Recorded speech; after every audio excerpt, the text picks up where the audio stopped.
Galatians chapter 6, English Standard Version. Brothers, if anyone is caught in any transgression, you who are spiritual should restore him in a spirit of gentleness. Keep watch on yourself, lest you too be tempted. Bear one another's burdens, and so fulfill the law of Christ. For if anyone thinks he is something when he is nothing, he deceives himself.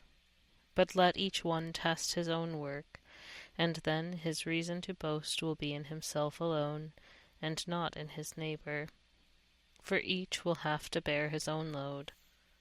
Let the one who is taught the word share all good things with the one who teaches. Do not be deceived. God is not mocked, for whatever one sows, that will he also reap.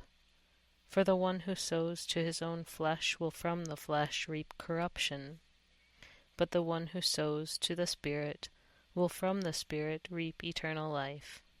And let us not grow weary of doing good, for in due season we will reap, if we do not give up. So then, as we have opportunity, let us do good to everyone, and especially to those who are of the household of faith. See with what large letters I am writing to you with my own hand. It is those who want to make a good showing in the flesh who would force you to be circumcised, and only in order that they may not be persecuted for the cross of Christ.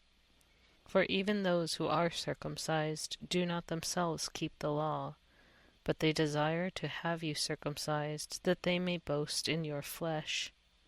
But far be it from me to boast except in the cross of our Lord Jesus Christ, by which the world has been crucified to me, and I to the world.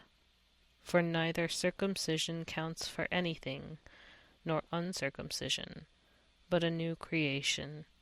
And as for all who walk by this rule, peace and mercy be upon them, and upon the Israel of God. From now on let no one cause me trouble, for I bear on my body the marks of Jesus. The grace of our Lord Jesus Christ be with your spirit, brothers. Amen.